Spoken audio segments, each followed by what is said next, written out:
Wait. You have a TV? No. I just like to read the TV guide. Read the TV guide.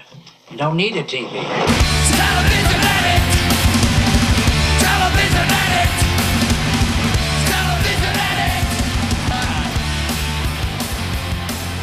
Hey everybody, it's Wednesday. It's time for a brand new edition of TV Guidance Counselor.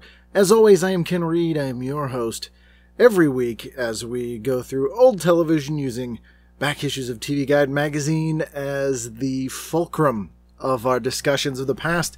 Today I have two guests, two guys that I look up to quite a bit, Nick Prueher and Joe Pickett of the Found Footage Festival. If you have not seen the Found Footage Festival, you need to change that. You can buy their DVDs of all their shows. I think they're on their 9th or 10th show now. Some of which feature footage I found. I think Volume 7 has my stuff, which is very, very exciting. These guys are incredibly funny. I am a sucker for found footage stuff. They also were Chop and Steal, which was a viral video. They went around as these fake motivational speakers on sort of Midwestern morning shows as Chop and Steal, which if you haven't seen, definitely look that up, because they are currently being sued over it, which I'm sure they will win, but it is very funny, very harmless, and incredibly funny. They were in Boston recently doing a live found footage festival show, and they said, hey, let's do TV Guidance Counselor, because, hey, what else are you going to do when you're in town in Boston? So I said, absolutely, and they came over my house, and we recorded, and it was a great time, and you are about to hear that. You're about to hear that I'm not lying. It was indeed a great time. So please sit back, relax, and enjoy today's episode of TV Guidance Counselor with my guests from the Found Footage Festival, Joe Pickett and Nick Prueher. TV is my friend, and it has been always there for me in time of need. Nick Prueher and Joe Pickett, how are you guys? Hi, how's it going? Hi, Ken. Good. Thank you so much for coming. I appreciate you coming, not under false identities. No, as us. We're ourselves You're today. yourselves. This is us. Yes. And we're sitting in my weird living room. My wife had a Twin Peaks party last night, so there's like a very realistic, life-size dead Laura Palmer in the room. It's horrifying. It is really horrifying. Yeah, I'm looking at it right now. It's in my line of sight. I thought it was an alligator at first because it looked like Yeah. a little tail sticking out of there, but I see now that it's Laura Palmer. I was away last weekend in New York, and I came home Saturday night late, and she had built that while I was gone and like left it in the kitchen. And it was like 2 a.m, and I was like, Jesus Christ, what that? Oh, okay. Did she use a mannequin in there? Is that what it is? It's a mannequin head, but then she filled a leather jacket and leggings with tuna cans. Tuna? To give it some weight. To give it the weight. Yeah. Oh. Yeah. Wow. I mean, it really could be any canned meat. It doesn't have to. It doesn't have to be. Okay, tuna. doesn't have have a to. ham. It All could right, be really. I'll write that anything. down. Yeah, it's good to know. So that's the one disturbing thing that we dismantled more or less everything else, but that is still here. Is that going to stay? I mean, is this a permanent fixture of the household now? Fixture. No? I think it's a traveling exhibition. Okay. Yeah. And you want that tuna too. So, Yeah, I mean, we're going to want to eat that at some point. Yeah. And that'll stink after a while, I imagine, 40, 50 years. Yeah. It has to be packed in oil tuna. That's the only thing. You can't use the water kind. Oh, yeah.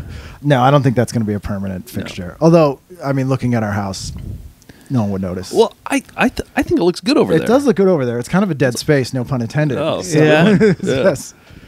I was out front one day and with the dogs, and this woman pulled up and goes, "Hey, I used to live in that house."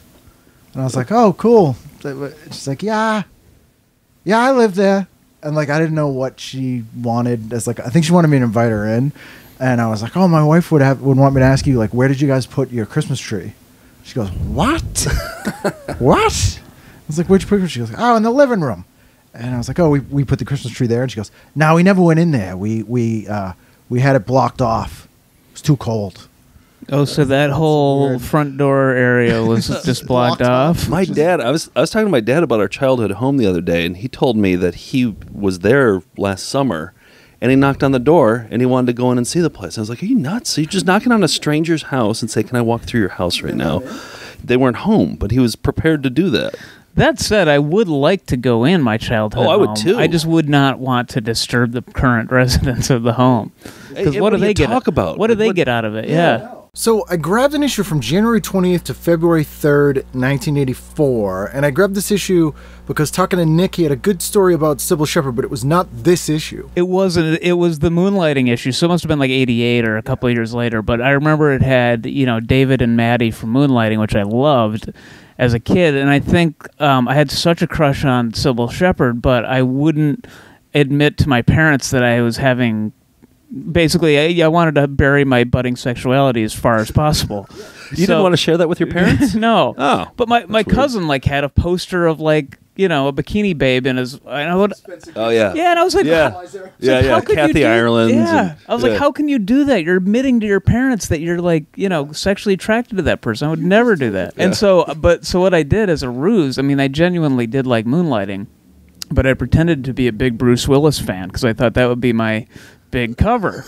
So I cut out all the pictures of Bruce and Cybil from that issue of TV Guide and put them up around. I had like a mural in my bedroom, and and it was not only that, but anything that had Moonlighting in it, I would cut out, you know, Bruce and Cybil. And but I feel like you also liked Bruce Willis, didn't you? I mean, you. But not I thought you listened to his music. Yeah, I thought he was a charming cat, but I mean, half of it is like a ruse because I wanted those pictures of Cybil Sheppard up in my bedroom.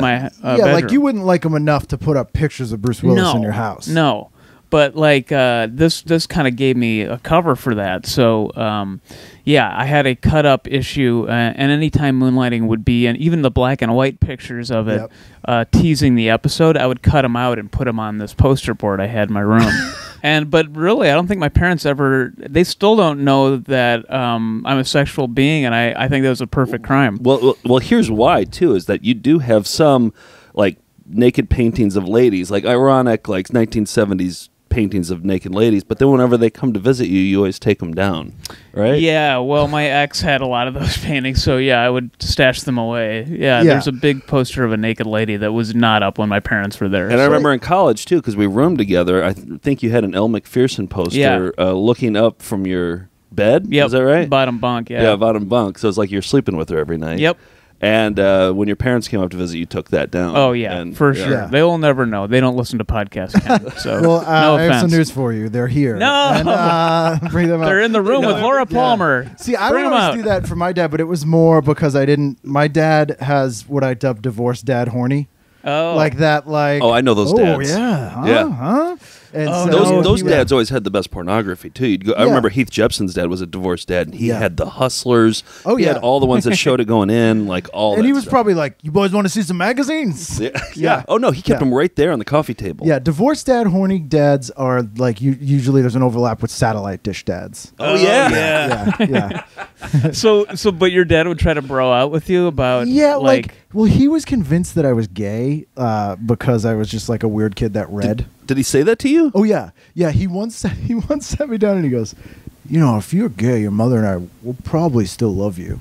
Probably. Well, ringing endorsement. We'll see. We'll see. Which I was like, oh, he's genuinely being truthful because he didn't say like definitely. I remember one time I used to get the Sears Wish book, as we all did. Yeah. And you'd write down all the things you wanted for Christmas that there's no way you were getting. Yeah. And one day I strayed from the toy section and there were silk sheets and they looked nice. I was like 10. And I put them on my list, and my dad lost his mind. He's like, "Who told you to put these on there?" I mean, like some gay I'm sorry, but I'm kind of with your dad on this one. Yeah, a 10-year-old wanting silk sheets. They look nice. I mean, they had a nice photo of the bed. It looked comfy. You went nuts with that thing. You didn't just go to the toys. You went over to the sheet section. I think I knew I wasn't getting anything in there, so I was like, "I'm gonna get novelty." I mean, phones occasionally, if you were looking for like the the Back to the Future sheets sets, you know, they had the kids sheet those sets. Tents. Yeah, the tents. You'd occasionally see some linens that would bore you, but silk sheets, huh? These looked exciting. So he was convinced there was like some sort of weird, like some gay guy came to the schoolyard and was like, "Hey, on your Christmas list this year," and that would somehow turn me or something. Right. Do you have silk sheets now, Ken? I don't, and I don't think I would want them. Yeah, because that seems. Have you ever slept in them? No, I've never slept in a waterbed either. I feel like those. Oh, two Nick go grew up in together. a waterbed. Well, I wanted a waterbed, like the boy in the plastic bubble, born in a waterbed. Yeah, he's a waterbed boy. Yeah. I thought I really wanted a waterbed because it just seemed like a cool, like Silver Spoons kind of thing to have. Yeah. And so, one day my parents relented, and it just was not comfortable. In the summers, it was just always hot. All through high school too, right? Yeah, I mean, yeah. It'd be like a giant hot water bottle. That's what it felt It was like. I remember because we've known each other since we were in 6th grade, Yeah. and so I would stay overnight, and we'd stay in the same bed, and I remember you'd feel Yeah. it was Get really seasick. wavy. Oh, it was so wavy. Yeah, yeah. It would make was- noises. You couldn't sit on the bed, obviously, either. Yeah. So it was not a practical bed at And I all. mean, I, one of the ways that I first started watching you guys stuff was because I have tape traded for years and years and years, and someone was like, "You got to check these guys out, dude." But there was so many television ads for waterbed companies and stores, like for decades. It was like, I think I have tapes where the only thing they advertise is like 8 different local waterbed stores. They loved waterbeds. luxury back then. But then all of a sudden they just stopped. Yeah. I bet Yeah. you couldn't find one now. No, new one? Like, I bet they don't make new waterbeds. I for a time I was like, are they outlawed? Because like you never Oh. see them. Yeah. That's my true. dad had in the 80s. My dad has one rich friend, one guy from college from his group that got rich, and he had a yacht on the lake in Chicago. Ooh. And we took it out one day, and I remember like we ate a nice lunch there. He had like a chef on board, but I got seasick. I wasn't used to being on a boat, so Ironically. I know. And I said, could I go lie down? And he goes, yeah, go downstairs to the bedroom. I went downstairs to this master bedroom on the yacht, and it was a waterbed. So that didn't help at all, because it was like a waterbed on It's not a like boat. 2 wrongs make a right. Exactly. Like- they didn't cancel each other out at all. You probably like, this is fresh water. You should really have salt water. If you're Yeah, gonna be in a exactly. boat. No, I'm a purist. Yeah, that is not a fun thing. Yeah. And you know what else was big on game shows? Brass beds. Oh, yeah. Yeah. That's like but I'm like, that Yeah. is not a fun No, prize. Like, yeah, that's- especially on like Price is Right when that would come up. Yeah. You could see the people, the look on their face. They were not excited either. Oh, a bedroom set. Great. Yeah. Yeah. But like a brass bed is like, and I've also known, I go to a lot of flea markets, and old people really overvalue brass. They seem to think it's like a real, Yeah, like that's solid brass, and I'm like, okay. Oh, yeah. it's kind of like gold. Yeah. But that's like I'm saying if you're buying a paint and they're like, that's made out of real oil paints. I'm like, well, I don't. Well, right. Yeah. Yeah, It's just fine, metal. but yeah, Yeah. they always point out solid brass. Like I'm gonna be like, I took this home and it was fake brass. Yeah. It's Who brass cares? plated. Who cares? Yeah, nobody Yeah. cares except old people. Yeah. that seems to. Is be it because the- it's shiny?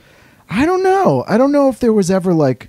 I actually looked this up because I got all the time on my hands, and I was like, was brass like valuable at some point, like in the war? Oh, when you right. couldn't get anything, and no, they just. Well, there's lay across my big brass bed. That's right, but I don't Um, think they were all. That was why. No. Yeah, Yeah. like Bob Dylan has to to bless all brass. No, but brass beds were a thing, I guess. I don't know.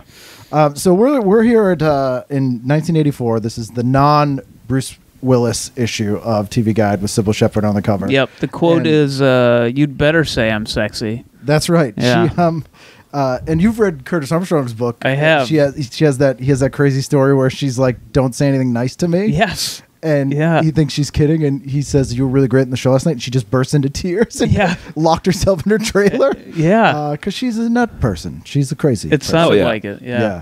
But she was so funny on that show and amazing on that show. Did you watch Moonlighting at all? We didn't. No, it wasn't our. That wasn't. Have on you our watched one. it since at I all? haven't. No. No, never. I mean, I think I watched a little bit. I remember a little bit, but I remember being bored by it.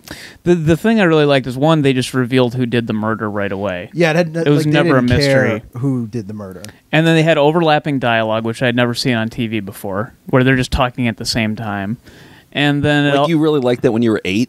I Well, 'cause did. It's I real was like His Girl Friday, Screwball, Sunday afternoon, black and white movie kind of thing. yeah, it was Oh, okay. slapstick, and I also liked that they broke the fourth wall and talked to the Oh, did they? audience. Oh yeah, all the wow. time. Yeah. Huh. They would always reference like the show was always late because they were nightmares, and like a 24 episode season would be like 15 episodes because sometimes they just wouldn't make an episode, and like they'd have them come out and be like, we didn't make a new one this week, and like talk to the camera. They Yeah. reference it all the time. It was like It's a really self-referential thing, which was sort of a groundbreak. You know the Gary it's Gary Gary Shandling Shandling show. show. Like I just always Sledgehammer. loved that breaking that Sledgehammer. I loved all that break the fourth wall kind of stuff. What's she promoting in this TV Guide? Is it Moonlighting or So is it? it's let's It see wasn't what they out say yet. here. Yeah, it's not Moonlighting.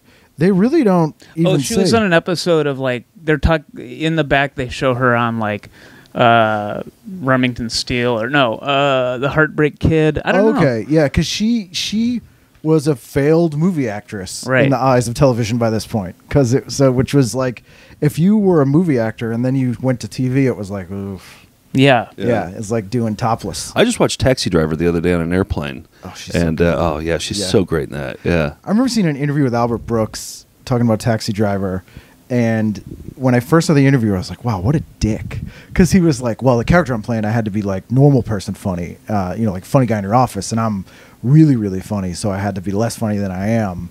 And I was like, what a jerk. But then I'm like, no, he's right, though. Yeah. Like, He had to be fake. Like, he makes the dumbest jokes. Yeah. You remember the one with the what she brings in like the matches to have him tear off the matches, and he can only do it with his 2 fingers or something. Yes. It's like such a weird scene. I got my favorite rejection for a guest on the show from Albert Brooks's manager, Herve, who says, "This won't happen, Herve." That was the whole email. This won't happen, Well, Herve. I was no like, beating around the fair bush enough, there. yeah. You know where you stand. Thanks, Herve. We got that from Weird Al Yankovic's manager. He Yeah. was just like, not gonna, really? yeah. Yeah. It was just like, nope. It was just something like glib. Yeah. I mean, I appreciate that they got back to Sure. Yeah, you. It was exactly. nice of them to do that. And yeah. then Joan Collins sent me a really angry reply once that said, "This sounds like publicity for publicity's sake, and Dame Collins does not do such things." Oh, boy. jeez. And Yeah. Dame my Collins. wife's like, first of all, if you're a dame, it should be Dame Joan, not Dame Collins. So Yeah. either she doesn't know how her damehood works, or like her assistant wrote that. Yeah. Who's the most surprising one that said yes? Like that you weren't expecting to say yes? Rose McGowan. Oh, really? Who else? Like Cassandra Peterson was a good one that I was surprised. Oh, The Damned. Oh, yeah. Okay. Wow. I was like, and I got like the longest interview Dave Vanian from The Damned has ever done, and we just talked about like Hammer horror movies and his dad. Yeah, maybe that's was like really a little. weird. Yeah. Yeah. There's been some odd ones. Lydia Lunch was obviously that was a weird one. Yeah. Yeah, it's always strange Yeah. when who wants to talk about old television. We did a short film called Glue Man, and we just on a whim called it was about like the documentary world. Yep. And we just on a whim called up Ken Burns Oh, and yeah. asked him to be in, and he said yes. Yeah, he seems That's up what we for got like in. anything. Yeah. Yeah. And he was hilarious. Yeah. It was too. hilarious. He read every line we gave him, and then Morgan Spurlock came on after that. So we got Yeah. it was just, yeah. Yeah, there's so many people who it's like just no one asks them. Yeah. Or like if Yeah. it's just if it sounds fun, they're just like, yeah, sure, Right. whatever. Yeah. Which is very, very strange. Yeah. So I had you guys do this sort of newlywed game style. In that I will ask you every night with the word whoopee in the title. No, where you both picked sort of independently, and I'm curious to see if you made the same choices. I bet we did. There's going to be Probably some did, crossover. Yeah. Especially since you guys have been friends. I so threw in long. a couple wild cards in here though. See, Yeah. so let's dive right in on Saturday night at 8:00. What would you guys go with? Diff'rent Strokes, Okay, Silver Spoons, and Beastmaster. okay. So you went with the lineup until 9, and then you went whole hog HBO. Yeah, but Yeah. Beastmaster doesn't. It was like the middle of Beastmaster, which I Yeah. feel like that's where I've always watched Well, that's it. I where the always Tanya Roberts nude scene is. It's Yeah. like an hour in. Yeah. Was it Dennis Leary joke about HBO? Have you ever heard that one? No. HBO stands for Hey Beastmaster's on. It was on all the time. It was like the only It thing. was. Yeah. That's how I Yeah. saw it. there's certain movies that's Yep. always on HBO. All the police academies. Yeah, Those Just are One of the Guys. Yeah, Just one of the Oh, guys. Yeah. Hot Dog the Motion Picture. Secret Admirer. Yep. Yeah. But Beastmaster was like nonstop. Yeah. Oh, and always. then TBS became the Beastmaster station. Yeah, yeah. And then they were just Well, like, that's what I think. It's still funny on HBO where they do those really, they'll do like before an episode of Curb Your Enthusiasm or something, they'll play some cool song and they'll just have all the coolest moments from like Game of Thrones Right. and The Deuce and all these things. And you're like, wow, this network's incredible. And then like you turn on as soon as those shows are done, it is Beastmaster still and Yeah. movies no one wants to see. Barbarian Brothers and Think Big. Oh yeah, That's those guys. still Yeah. most of what HBO is. And Yeah. then there's 2 hours where they play good shows. Yeah. Yeah. I mean, it was that way when we were growing up, except the 2 hours of good shows was Tales from the Crypt and Dream On. You dream on, Yeah. yeah. Oh, yeah, that's right. Maybe First and 10. Yeah, but like right. a show like Beastmaster, I don't think I've ever seen it from the beginning to the end. I've probably seen the movie. Yeah. Like, because I jump in 2/3 of the way in, then I leave. Which you can do. 25 minutes in, and I Yeah. still feel like I know what's going on. Rip Torn's the villain in that, isn't he?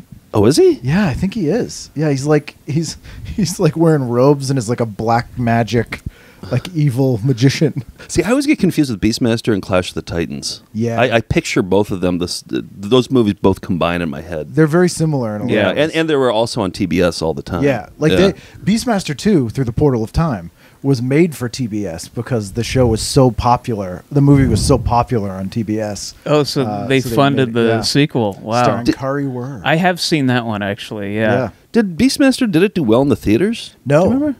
no Don Coscarelli movie did well in the theaters, but like Phantasm was a huge bomb, Beastmaster, but they became such, like, people loved them in home video, which is why he made sequels to pretty much every movie he's ever done. Yeah. It's all been because after the fact, people kind of discovered them for whatever weird reason, except for Kenny and Company, which nobody likes. I haven't seen that. It was the first movie that he made. Oh.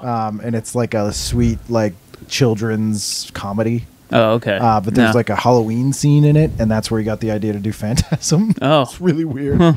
Diff'rent Strokes this night. There's a weird thing that TV Guide does, and I don't know why they do this, and this is the only show they do it for, but they never call Mr. Drummond anything except Drummond. They don't call him Mr. Drummond? Nope. No first name, no Mr. It's the only character I've seen this in. So someone at TV Guide had like a weird vendetta that they were like, Drummond. So, like, ignoring Drummond's repeated warnings, Arnold and Kimberly accept a ride from a stranger who takes them to his apartment, promising to show them aerospace films. Oh, wow. That's a great description. Here's a trivia question. What was Mr. Drummond's first name? I don't even know. Do you know it? I don't know. I don't know either. Yeah. I wonder if they ever revealed that. I don't know. That's a great question. Maybe it was One Drummond. And that's what the lyrics in the theme song were. His name is One Drummond. Don't move to the beat of just one Drummond. Oh, yeah. Like, that's actually his full name. Oh, that's it. Yeah. They I cracked think you uncovered something there. I think I may have. But this is one of the lesser beloved, very special Diff'rent Strokes. Yeah, because we recently rewatched the Mr. Bicycle Man? the bicycle shop guy episode. Yeah, we were on a long drive and we just like looked on YouTube and was like, oh, it's here. So we watched it. Yeah. Gordon Jump. The weird part is the laugh track on it. Oh, yeah. Because they're still trying to be a sitcom during this. And I always wondered, like, and there's some jokes in there about the molestation, like specifically one, the game they make up that he makes Dudley play. Do you remember what it was called? No, I don't. Neptune, King of the Sea. Which is clearly written to be a joke, you know, like, you made me play Neptune, King of the Sea. Yeah. But, like, so some old, 70-year-old guy's like, okay. Yeah. Neptune, King of the Sea. Take your shirt off. Yeah, it's... There's so much disturbing about that. I mean... So this is a two-parter where this guy literally kidnaps them and, like, chains them to a radiator. Oh, yeah. But do they get to watch the aerospace films? They never get to see the aerospace films, but they do watch a hate to movie see called that. Neptune, King of The the Sea. poor Drummond kids, they were really under siege from predators at every turn. But it was such a... Like, I always joke that they're pitching episodes for the year, and you're like, all right, Arnold's goldfish dies. They replace it with one that looks like he doesn't find out. Perfect. They throw a party when Drummond's out. He doesn't know. Perfect. Dudley gets molested. And they're like... Yeah, well, okay. And then just like the next whatever. Yeah. But we watched the other molestation one, Mr. too. Belvedere? Yeah, Mr. Belvedere. Yeah. We watched that one right after it. There's two on Mr. Belvedere. Oh, really? The camp counselor is the one I remember. Did they get paid kickbacks or something for that, or was that marijuana, or is that just like a? So there was talk on the Growing Pains cocaine episode, which actually does one of my favorite jokes on Growing Pains. They go to a party. I love Growing Pains, by the way. They go to a party and they're all doing coke in the bathroom, and Mike doesn't want to do it, so he leaves. But Boner and Eddie stay, and then Mike gets home and Mr. Seaver goes, Mike, Boner and Eddie just called. They said they're not going to the bathroom and they don't want to. And then he's like, oh, great. And he goes, I don't want to know what that's about. And I'm like, that's actually really funny. Yeah, that's pretty good. Yeah. But then Kirk Cameron has a talk to the screen about drugs at the end of it. Oh, yeah. And that one I'm always like, this feels court ordered. Yeah. This does not feel I heard that they right. always got money for having the anti-marijuana or from the government or something. Yeah, for the Just Say No stuff. Yeah. Diff'rent Strokes probably did when they had Nancy Reagan guest star. Oh, and right. They did like a Just Say No one, and she came in and was all like... Well, correct me if I'm wrong, but I think children's programming had a mandate that a certain amount of television had to be... Or maybe it's just the networks had a certain amount had to be educational. Yep. So if they could work that into some like one or two primetime episodes that there was an educational value, check that off the list. Same with like G.I. Joe. Right. that had Super that Friends and had yeah. the little lessons at the that was all to meet that quota. It was a way to have a half-hour toy commercial that counted as educational. Yes, content. exactly. Shoehorned in. Yep. Yeah, but I don't know if it translated to like the sitcoms. That's why I thought special episodes existed, was because they were trying to be educational. I had Bryce Beckham on he was Wesley on Mr. Belvedere, and I asked him because the AIDS episode specifically of that has haunted me forever. What happened in that one? His friend, the episode's called Wesley's Friend, gets AIDS from a blood transfusion, and they kick him out of school, and like everyone's like, yeah, screw you, kid. But there's a line in it where like Wesley doesn't want anything to do with him, and then like you hear that AIDS is, and like Bob Euchre's like, Christ, Belvedere, like, he's gonna give it to my kid, and Mr. Belvedere's like, George, you can't get AIDS from being friends. Like it's a whole thing. I love when Bob Euchre was forced to be like a dramatic, I remember the camp counselor when he's like, hey, that's a bad touch, champ. It's like, yeah. Well, there's one where he beats a guy up who date rapes Heather. Oh my god. Euchre does? Do they show the beating up? No, Do they show the he's fight? like, I'm gonna kill him. Like he goes Euchre. out, yeah. I think, wasn't Euchre confused as to why he got on that show? I mean, Yeah. Yeah, and I think it was because he was in Miller Lite commercials and people loved they him in built that. the show around him, and the guys the studio had the rights to the Mr. Belvedere movies, which were like British movies from the 40s, and they're like, okay, and we got Euchre with a development deal, yeah. So they just like That's it. smashed them together and hired all these guys who worked on Barney Miller, who worked on that show, which is why some of it had kind of that edge to it, but it was just a weird show. And the Amish episode's a favorite as well, where Kevin starts dating an Amish girl on a Rumspringa. She's done with the Rumspringa, so he decides to become Amish. You gotta be kidding me. No, this is a real plot line, yeah. What? Yeah. I gotta write this stuff down. Oh, Yeah. Belvedere had some of the crazy... There's one where Heather and her friend Angela break this old lady out of an old folks home, and the lady dies. they just leave her there. She dies in like Atlantic City, like on the boardwalk. Is it like a sad moment, or is it like a funny moment? No, in it's the, like a sad moment, but there's still jokes in there. Like in the AIDS episode, so Wesley ends up playing Lincoln in the school play because the kid with AIDS was supposed to play Lincoln, but they kick him out of school because we don't want him around here. Right. And there's a black kid at the lunch table, and Wesley goes, "Hey, if you give me a cupcake, I'll free you." Because he's playing Lincoln. And I'm like, Jesus No Christ. way. Yeah. Oh, yeah. Wow. Yeah. That show had some real... That stuff snuck through. Yeah. Barney Miller writers. So yeah. I mean, they knew what they were doing. Like, that's... Yeah. At first, until I learned that, I was like, maybe they didn't. I'm like, oh, they knew exactly what they were doing. Yeah. They were like, we wrote it. We didn't think they'd let us do it, but it's in there. There's one where Kevin date rapes somebody.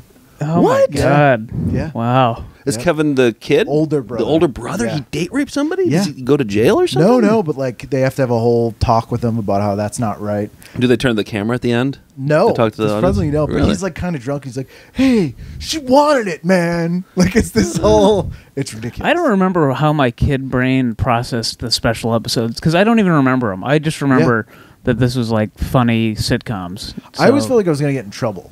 yeah, like I was like you like- weren't supposed to watch them. Yeah, like I told my parents I'm watching a sitcom, and it like It got adult. yeah, kind of. it got adult Yeah. and didn't warn me, and they're somehow gonna tell on me because of it. Yeah.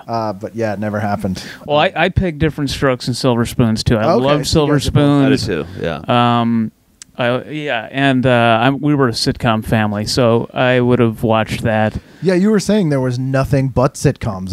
Too. Yeah, my dad thought action shows were stupid, so I never watched A-Team. I never watched No drama either, right? He would stay up and watch China Beach or L.A. Law, but then I would go to my room. At What about that like point. Dallas and stuff? Would Yeah. you watch those? Or No, not the Dynasty soaps. Falcon or, okay. Crest. None of the primetime soaps. Have you ever gone back and watched any of those now as an adult to like try and? We watched 30-something in college for a while. That was Oh, fun. yeah. Something. And it was Yeah. good, actually. I was Yeah. surprised because I made fun of it. Like, Dad, this is the most boring show in the world. Yeah. Who cares about the problems of a bunch of 30-somethings? Yeah, but we didn't watch it reverently. No, I mean, no. we would watch it and make fun of it. Yeah, but then we actually were like, this isn't actually Yeah, I that know. bad. That Were was- you yeah. watching the Lifetime reruns? Yeah, I think so. Yeah. Days and Nights of Molly Dodd, Right. 30-something and Sisters. Sisters we watched for a while, yeah. Love that. But like the Sisters. 30-something, the cast then, they didn't seem like 30-something. I mean, No. They I'm seem way 41 now. older. Yeah. Don't they seem way older? Yeah. Yeah. Yeah. Tim Busfield's, I was like, he's like got to be 60. Poindexter. Yeah. Yeah. I think that's why we first started watching Yeah, I because think so, Poindexter too, was in yeah. it. It was weird seeing him not be Poindexter. I know. It's hard to believe it's the Yeah. same guy. Even though he was on that show for like 5 years and it's easily the most high-profile Yeah. thing he Yeah. did. You're like, All those guys, like even Anthony Edwards, I still see him as not Lewis. Oh, What's yeah. his name? Gilbert. Yeah, Yeah. I said, They're doing a full Nerds cast reunion at Rhode Island Comic Con this year with everybody but Anthony Edwards. But I'm he still won't do it. Everybody. Busfield. Yeah. Busfield. They should have him appear as like Don Gibb. Oh yeah. Yep. Ogre. Which one's Don Gibb? Ogre. Ogre. They got Poindexter. Ogre, they you got asshole. Takashi. Oh, I'm going to that. Where is it? It's on Rhode Island Comic Con. It's in November sometime. Wow. Yeah, we Yeah. got to make Oh. a point. Yeah. Yeah. Everybody. Larry B. Scott. It's the whole crew. They going to do panels and all that? And I think so. Rhode Island Comic Con's weird because it's clearly run by someone who doesn't like anything, but just goes, yeah, everything. Yeah, we got people from Supernatural, Miami Vice, titty models, No, Sopranos. Like they don't care. Yeah. And there's no rhyme or reason to like where people are set up either. Yeah. So they don't put like all the nerds people in one room. They're just like, whatever.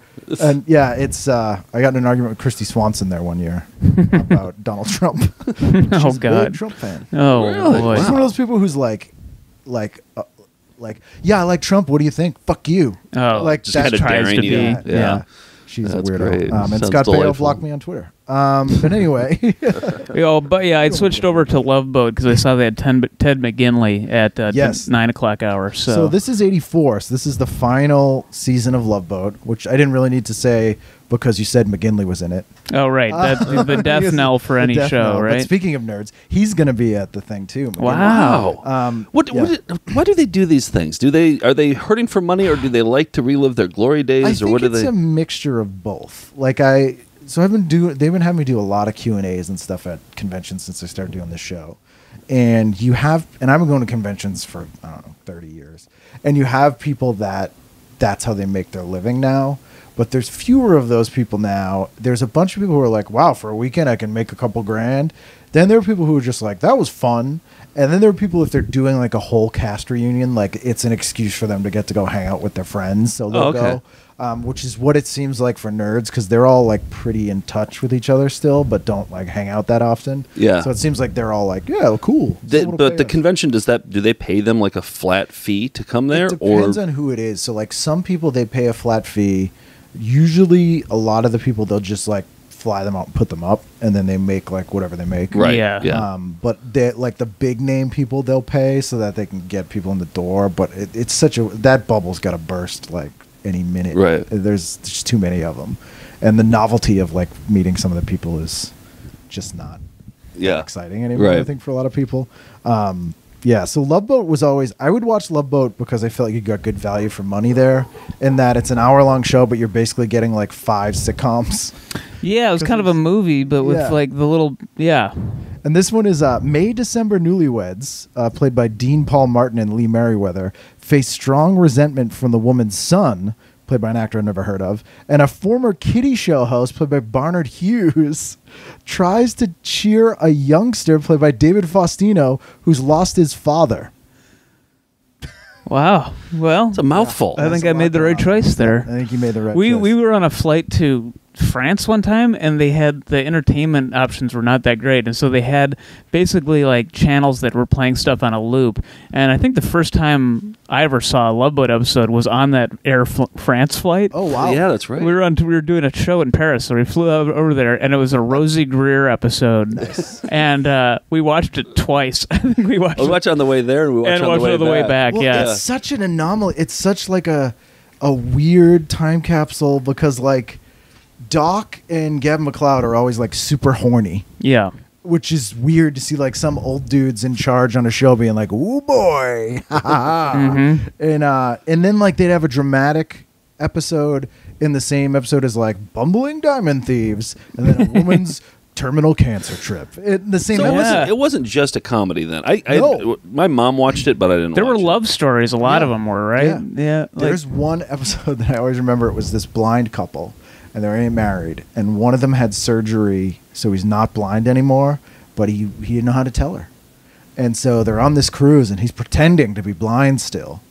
And then he tells her she doesn't want to marry him anymore because he's not blind too. And then one of my favorite ones, there's a kid who lies all the time.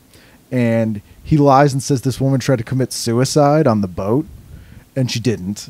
And then a woman really tries to commit suicide on the boat, and this kid, he's like a 12-year-old little jerk, like a real Jason Hervey, who's like, lady, please don't kill yourself. Both my parents did. And so What? she doesn't. And then he's lying about it. Oh, he's lying about that. So the lesson is that lie at the right time? There's no redemption. Like, Yeah. that's the end. So convoluted. I bet it was. I so bet it was called The confusing. Boy Who Cried Suicide. I bet I that think, episode it was was. called I think that. it Yeah. actually was something Yeah. like that. And because I thought, obviously trite writer, like, his parents committed suicide, fine. But then when you're just lying, I was like, Right. what the hell? It's Yeah. the lesson. Yeah.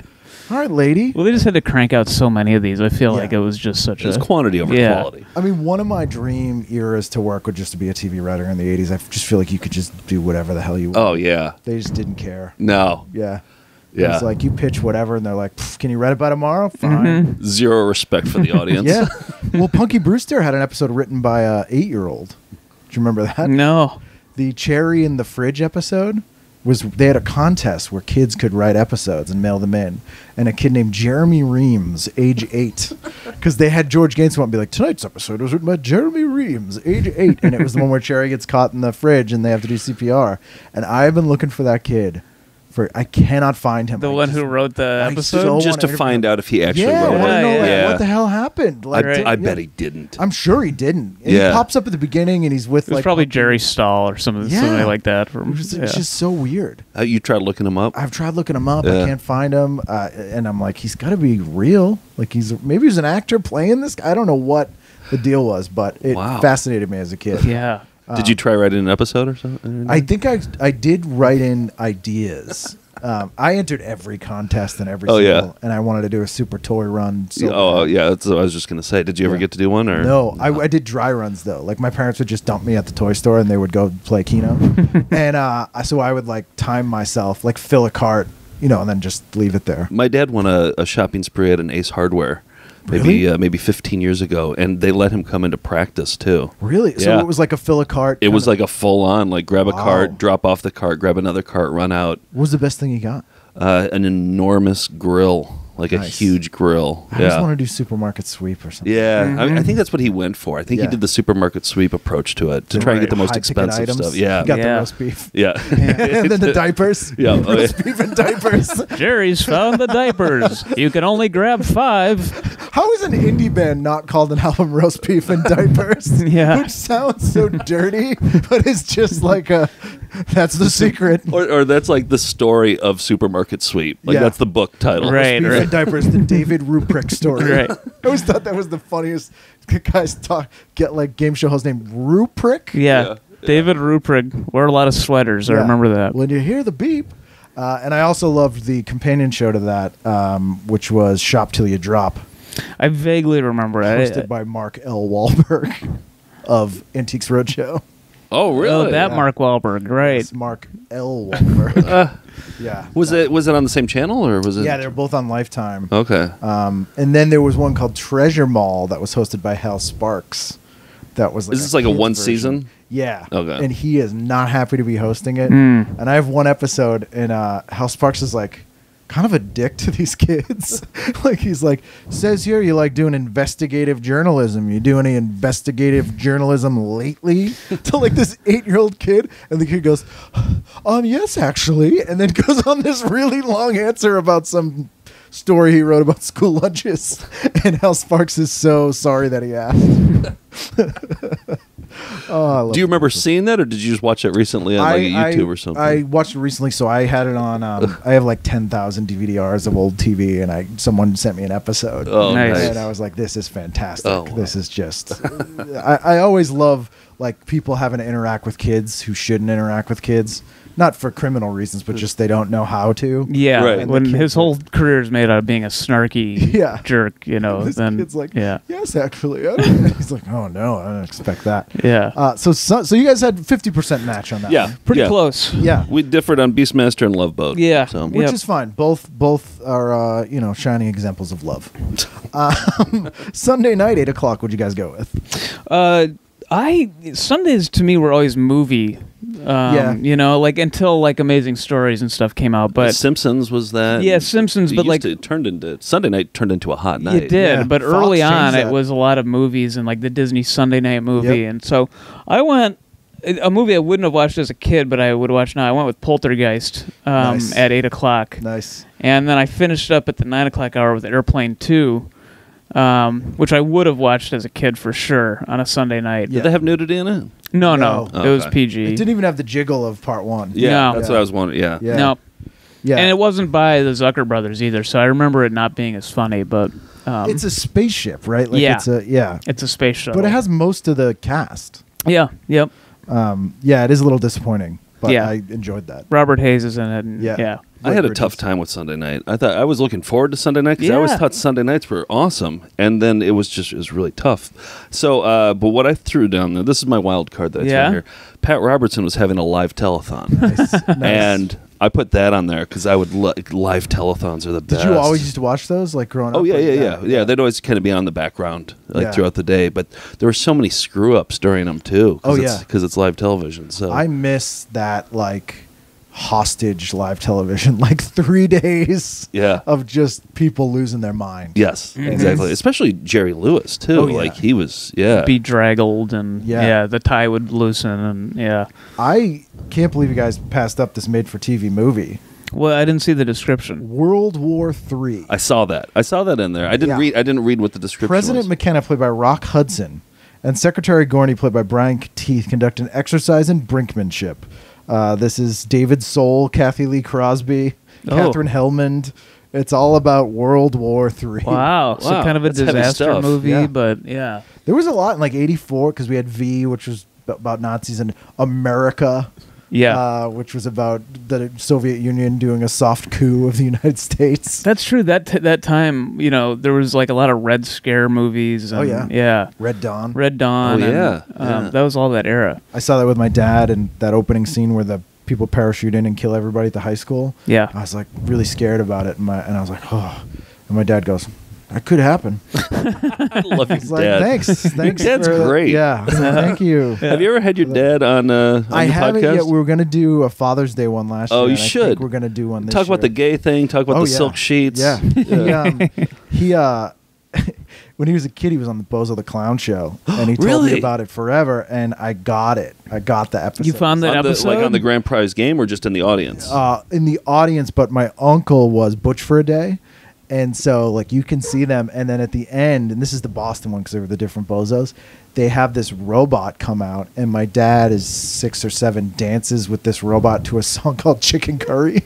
It's like a swing song. Just Whoa. goes, Chicken Curry, Chicken Curry. And my dad's like cutting a rug with this robot. Oh, man. And it is wonderful. Wait a second. You just blew my mind with there's a Boston Bozo? Oh yeah, Bozo was a franchise. Had no So idea. Each market had a different Bozo, and the Chicago Bozo and the Boston Bozo were like the last two standing, and they hated each other, and they were constantly suing each other over who could be the only Bozo. What? Yeah. Yeah, we grew up with the Chicago Bozo, Yeah, and I knew WGN. friends who were on Did did you the guys have Grand Prize Cookie? game. No, Okay. no cookie. But We had- Romper Room was also yeah. a syndicate, a franchise show, so it was different in every market. And the Boston Romper Room lost their franchise for corruption. Oh wow! Because they were using the show just to sell romper room stuff that they made, and it was literally like a half-hour commercial every week, and they lost their romper room franchise. Wow. Did you have any local Wisconsin kid shows? Yeah, there was one called Story Lords that was like a PBS show produced Okay. locally, and it was a really low budget. They would ride. Yeah, We watched that in school. Yeah. They'd show it to you like educational. Yeah, there's a nerdy kid named Norbert who would go on an exercise bike, like a stationary bike, while reading, these magic words and be transported to this other world and have to solve a mystery by using clues in a story.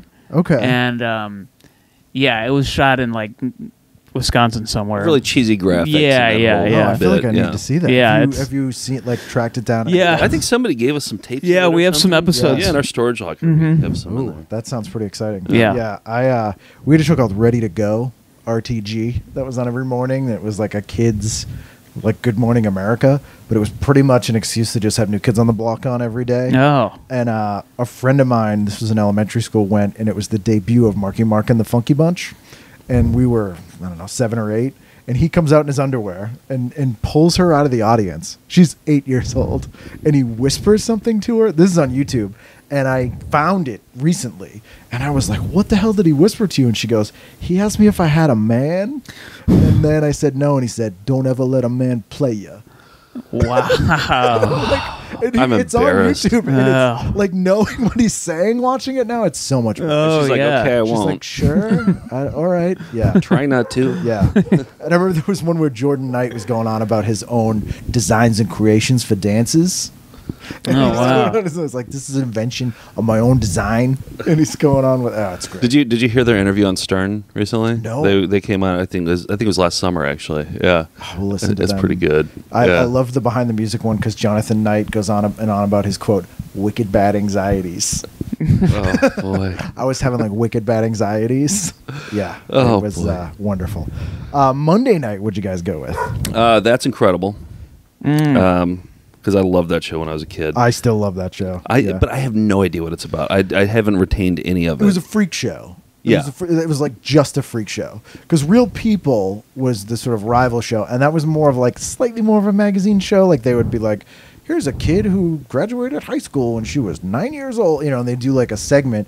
But That's Incredible would be like, here's a yogi in a box, and this Yeah. guy catches bullets with his teeth. It was Right. just like a Yeah. Yeah. This episode is segments include a street shooter whose targets head toward him at 100 miles per hour. I don't know what a street shooter is. A downhill race between a car and a skier in San Francisco on the street, and a blind steer in its seeing eye duck. And I'd watch that today. A process that turns garbage into gasoline. Oh, why aren't there wow. more shows like that on right Yeah. now? I mean, I feel like you could pitch a blind steer and a seeing eye duck as like a buddy cop movie and just Yeah. be doing fine. Or just a show about a street shooter. Yeah. Whatever those are. I don't know what that is either. Street shooter. I also had TV bloopers and practical jokes on there. That's a for sure. That would have been my Yep. pick. And I also That's put what on I picked. Rockford Files just for the intro song because I love that theme so Yeah. much. I would just go for the theme. The rest of the show, whatever. I get But- the sheet music. Oh, do you? Yeah. That was Of at course 9 you do. o'clock? Was Rockford Files? Yeah. Yeah. It's a rerun at 9, yeah. Yeah. Okay. So you're going bloopers and practical jokes? Yeah, I would have watched that the full hour. That was one of my favorite shows growing up. I love that show so much because you never got behind the scenes stuff. You Yeah, never got to see like, bloopers celebrities of- being, Yes. like The people. Family Ties people like screwing up on. Yep. I mean, that was so novel at that time. I feel like a lot of those would even hold up now. Like that. Probably, I think yeah. A lot But of do you remember, like, because that started as a series of specials. Yeah. And they didn't have enough bloopers to have a weekly show. So they padded that thing every week. with Oh, was this a all weekly weird show? stuff. I thought this would have been a special. This was when it was the weekly show. So they had like Len Cella's Silly Cinemas, and which this guy just made little 8mm films. They had Will Schreiner did a thing. They had people like Man on the Street things. They would do sketches sometimes. You're like, you have 2 minutes of bloopers this week. I get real diluted. So this one is scheduled segments include practical jokes played on Ann Gillian and Christopher Atkins, bloopers from classic films, Robert Klein visiting popular New York City tourist spots, and commercials featuring monsters. So, yeah, What time of year is this? Is this loose the definition. January. Oh, this is January. Yeah, January Okay. 30th. But I loved that show. It was just like, I mean, it was like a YouTube hole. Yeah. Do you remember the Stevie Wonder joke? No. They played a joke on Stevie Wonder. Did they? Oh yeah. What was the practical joke? I believe they moved his furniture around. No. And I remember Dick Clark specifically going, for the first time, we didn't have to hide our cameras. Because he's blind. And he was all, Stevie Wonder was all like, like he played He didn't along, give it a good. But it's, Can you imagine how horrifying it'd be to be blind? yeah. And then like they're playing jokes on you for TV. Yeah. For fun. Yeah. Yeah. Oof. There is, oh boy. Well, there is the part in UHF where they're like the practical joke. They have their own practical joke promo show, and it's like the camera guy sticks out his leg as an old lady's yeah. leaving with groceries, and she falls over, and everybody laughs. Yeah. And that's not that much far from moving Stevie Wonder's furniture around. No, I mean, that's pretty much the world we live in now. yeah. But I also want to point out that Fairy Tale Theater is on at this time, which was Shelley Duvall's Oh yeah, I watched weird that. thing. And we were talking about him earlier, I think, before we started recording. But this is Rumpelstiltskin with star Shelley Duvall as the maiden. And Rumpelstiltskin's played by Herve Valechez. Oh, really? Oh. Wow, Yes. how about that? I don't know that show. It was for Showtime, and she made it. It was shot on video, fairy tales with pretty big name people, and it's really good. Like there's an episode with Christopher Lee in it called "The Boy Who Set Out to Find the Shivers." It's him and what's his name, the guy who plays in Ghostbusters 2, who gets possessed by Vigo. Oh, yeah. All, curly hair. I forgot his name. Yeah. But there's also like The Nightingale starring Mick Jagger. And The Frog Prince starring Robin Williams. Robin Williams, I remember that one. Yeah. We had the VHS tapes of it. So, yeah. Was it like Amazing Stories kind of a thing? Or was They're it hour-long things, or maybe it was half hour. More low, but like it's shot on video and it's like a play. Yes, Yeah. right. Jack and the Beanstalk. Cheap sets and things. Gene Yeah. Stapleton. But different like, twists on Jack and the Beanstalk, or would they just tell the story of They Jack just and the pretty much Beanstalk? tell the story, but like well, and with like celebrities. Yeah. But And- nothing. And it was a children's show? Yeah. Okay. But it's kind of terrifying as well. Mm-hmm. Like it Yeah. was not really funny. It was like Yeah. kind of just scary all Yeah. the time. Yeah. Amazing Stories I always wanted to like and always found disappointing. Really? Oh, I Yeah. always Are you loved guys it. both big? Yeah, I always looked forward to it. I haven't watched them since. And that but- was a Sunday night show. Yeah. Yeah. too. Oh yeah. Yeah. The three that stand out to me is the one where Santa Claus gets trapped in the house because the burglar alarm goes off, and Yeah. the cops have him surrounded. The Thanksgiving one with the well and those like creatures that eat things. Do you remember that one? I don't remember any of them. That one's really scary. I remember where there's a World War II plane and they don't have The cartoon. they can't land, Yeah. and so the cartoonist draws a wheel. That's the pilot. The pilot, Yeah, who Bill likes Pullman. to draw cartoons. He draws a cartoon, and the wheel actually becomes a real wheel on Casey the plane. Simetsko from 3 O'Clock High plays that guy. Oh, that's who played the guy? Yeah, he's the Wow. belly gunner. Yeah. Yeah. But it just didn't. I don't, because I was a big Twilight Zone guy. And Amazing Yeah. Stories always seemed like the. It's the Spielberg version. It's a lot less dark. I'm like, Yeah. like someone saw Twilight Zone the movie and was like, "Man, I wish this was all Kick the Can." Yeah. Yeah. Like, no, we don't want all Kick the Can. Where are we? Monday night. We went there at 9 o'clock. What'd you guys go with? I went with that. I didn't even know what this was, but Bits Buzzword sounds like a game show, but I don't know what that is. This is a ripoff of TV's Bloopers and Practical Oh, Jokes. well, then I chose wisely. Yeah. There were two ripoffs. One was called Follow-Ups, Bleeps, and Blunders, which was hosted by Don Rickles. And this was Bits, Bytes, and Buzzwords.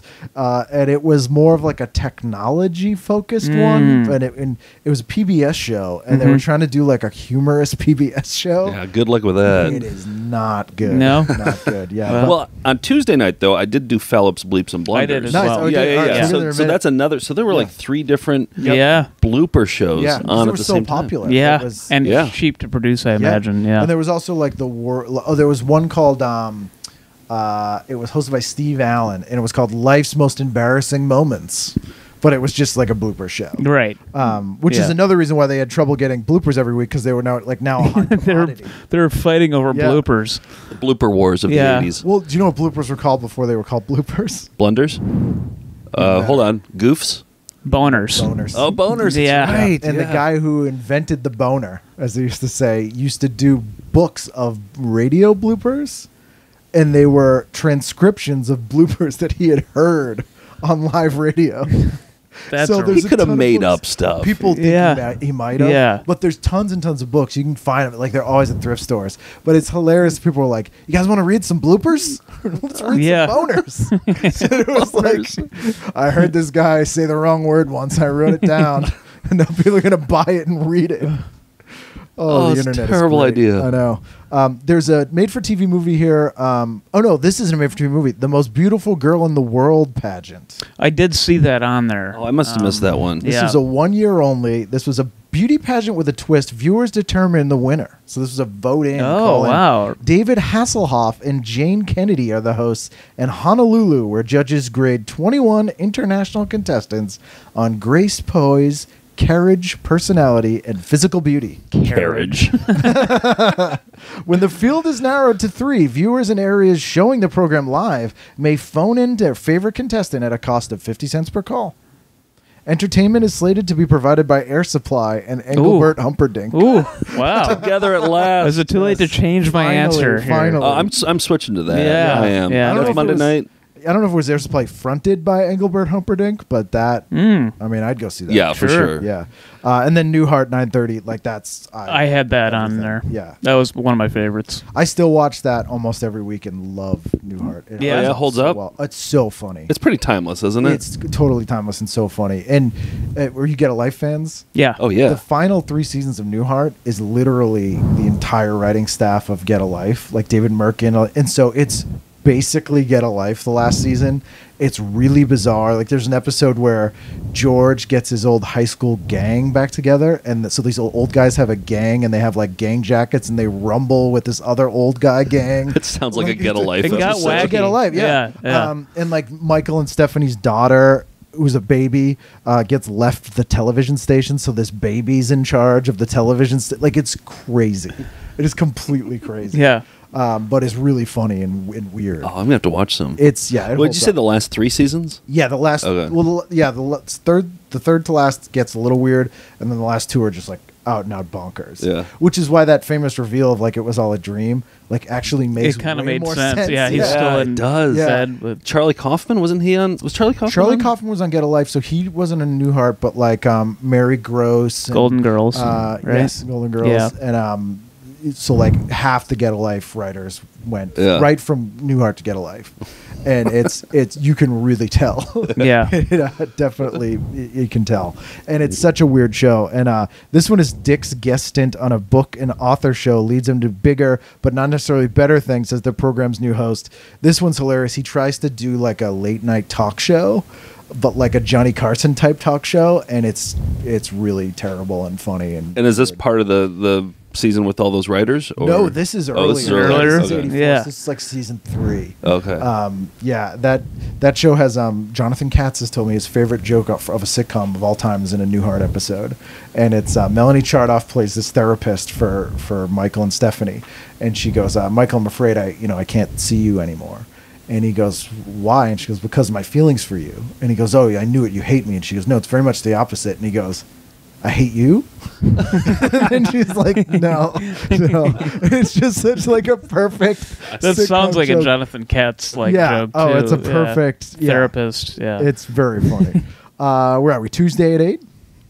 I think we both went with follow-up Follow-ups, bleeps, and bleeps, blunder. Follow-ups, bleeps and blunders, Yep. bleeps. bleeps. I wonder if back then, like on shows, that they would try to do more bloopers. think wonder if they so, got yeah. a note from a To, like, producer. get You got bloopers? a mosquito up on your do I? forehead. Oh, yeah. jeez.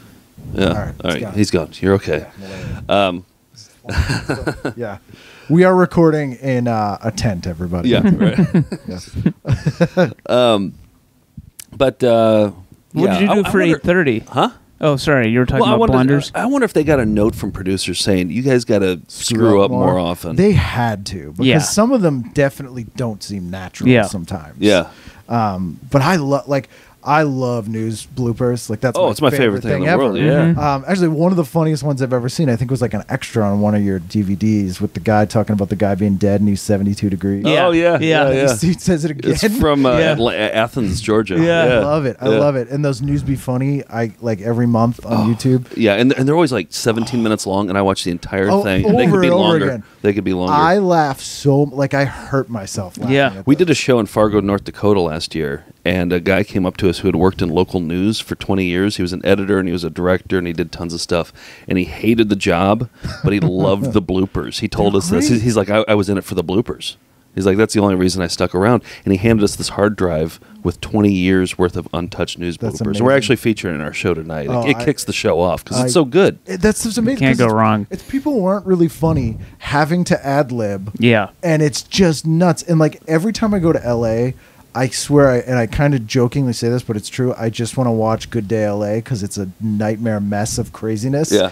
And I'm like, I can't believe this is every day of just like them screwing up. No one knows what's going on. There's just craziness. Yeah, yeah. Mm-hmm. No, there was a show in Milwaukee called Breakfast Blend or something like Yeah, that. yeah. And it was these two women were just they sucked so bad, and they Ugh. just didn't know how to improvise, and they couldn't. But I'd watch it every single morning. Have you 'cause it seen was- the one from Hawaii with the martial arts demonstration? There's like No. there's this guy who's like they're doing a big martial arts demonstration, and the guy breaks a brick, and they have a bunch set up, and the host of the show goes, "Man, he really just broke that. This is a real brick," and picks it one up and just breaks in half. And he looks at the guy, and the guy starts laughing, and then they're like, and then he has to continue with the segment. Oh. And he's like, "But these ones are real," and the guy's like, "Yes, these are real." And then they can't stop laughing, but this guy just totally got totally busted for like. It's very. They have funny. to play it straight. Yeah. Yeah. They should sue that guy then. They shouldn't should. they? They should. I Yeah. think they should.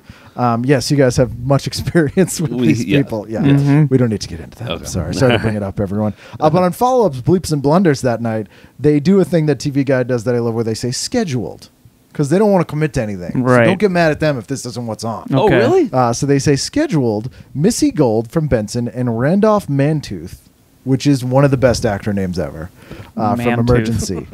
Also, clips of Steve Martin, Arthur Hill, and Robert Guillaume. Oh, I would like to see all those actually. Yeah. Yeah, I enjoyed that show. Love a blooper. All right, good decision there. 8:00. 8:30. So I kind of did this one a little bit weird because I'm flipping around because I see a lot of stuff I want to watch, but I'm not really married to anything. Right. And I'm a flipper. Whenever Yeah. I like flipping and seeing 3 seconds of things. I put George Burns' An Hour of Jokes and Songs on Yep. there. Saw that too. Yeah. I just want to turn there for 5 minutes, Yep. see what's going on. Yeah. Three's Company I have. I just want to see what's going on. I don't want to watch the Final whole thing. season of Three's Company before it came Three's a Crowd. Oh, really? Yep. Okay. Yep. And then the Terry Fox story, which Terry that sounds Fox vaguely story. familiar. That was another Some I think- rip from the headlines thing, maybe. Yeah, Or, or yeah. was that the one with the guy who ran across the United States? Do you Oh, remember that yeah. one? With the guy Oh, with yeah. Did he have a Artificial leg or artificial something? leg? That's what Was I that think it Terry is. Fox? Where's the Terry Fox story? I'm trying to see what where it is in here because I'm curious now. Heart to Heart is an Olympic crossover. Oh yeah, 84. Yeah, which is pretty exciting. I went with Nova at 8:30 just because I was like, maybe after follow-ups, bleeps, and blunders, you want a little bit of educational content. Yeah. So I thought, as a kid, there's no way I would have watched Nova, but now maybe. What the was the Nova episode about? Ugh. I didn't even see the episode. 1961, 12 nations signed a treaty opening up Antarctica, Earth's last frontier. That could be cool. Okay, yeah, that could Yeah, be cool, maybe. actually. Yeah, but that's not maybe not. But you the know one George to do. Burns' An Hour of Jokes I and know. Songs I is on, so- probably that's where I would have Yeah, been. the former Vaudevillians nightclub act includes songs, jokes, and stories. I don't know why they felt the need to describe it as such, given that that's literally what the title of the Yeah, show I know. is. You know. It's not like a misdirect. Yeah. He just plays cards the whole time, and they don't give us any description of the movie. Terry No. Fox The story? Terry Fox story. No? Nothing. They just said the Terry Fox story like you. Doesn't should it just sound know. familiar though? It does. I Yeah. feel like it Yeah. was something. Yeah. I think it's the guy who ran across the United States. SCTV's on Cinemax at that time. I, as s- well. I, Oh, yeah? I had Yeah. that as written. It's like past prime time, but Yeah. yeah. This is the Cinemax, the final season, and it's so weird that season. really. It was like just the core group of people, so it's just Levy, Flaherty, and Andrew Martin. and it is real bizarre. Would they swear? Would they have nudity or anything? 'Cause No, they're on Cinemax. they didn't need Oh, to. Really? They just got weird. They did a whole and Martin Short. They did a whole hour-long episode that was a mashup of Das Boot and Porky's called Das Booty, and it's like that's the only sketch. Yeah. And it's crazy. They just were like, we could do whatever, and the episodes weren't of like a certain length or anything. Oh, 'cause yeah? They could like, just- Cinemax let them do whatever they want, and it got really weird. Wow. Yeah, it's great. Soren Weiss Report was big on that one, if you remember those characters. No. It was Eugene Levy and Martin Short, and they were like these catty, like Rex Reed type guys. Oh, yeah. But they would just review everything, and they would just say things back and forth. Like he's like Soviet Union, and he goes, hate it. Like, and he's like, he goes Acid Rain. He goes, oh yeah. And then they just move on to the next thing. It's really bizarre. I love SCTV. That's my everything. Wednesday night, what'd you go with? I love Wednesday night here. This is a It's the fun best night of the week. Well, not necessarily, but this and this particular week it was for TV. I put Real People just to kick things Yep, off. yep. I had that as well. Yeah, but then Man with Two Brains was on. Oh, That's I something didn't I'd see flip that. over to. And then after Man with Two Brains, it just said Steve Martin. And I looked it up in Whoa. the description. It's Absent-Minded Waiter. They're Yeah. playing Absent-Minded Wow, Waiter. they just which- played the short film after. Yeah. Yep. Wow. Yeah. Wow. I Yeah, missed they got away that. with some weird stuff on TV when we were growing up. Yeah. But they were just like, sure. But that was the age where I think I learned about Steve Martin because I remember he was on a Muppet Babies episode. Yes. Yeah. Mm-hmm. And I remember that was the first time I ever saw him, and I think he had the arrow through the head, and I was like, he's hilarious. Muppet and I wanted to find out Babies. more. I saw him on the Muppet Show because Yes. our family watched that a lot. So yeah. Muppet Babies 100% holds up, I will add. Does it Does it? really? It's really funny and smart, and I actually like it, I think, in some ways better than the Muppet Show. 'Cause Really? they could do more. Like, and it's just really good. Yeah. It's really good. Do you remember what that started as? What? No. It was Muppet Babies and Little Muppet Monsters, and it was it was an hour long, and half hour was these Little Muppet Monsters, which was live action, and the Muppet Babies was the cartoon, and they cut the Muppet Monsters after 3 episodes, and the only remnants of it is in the closing credits.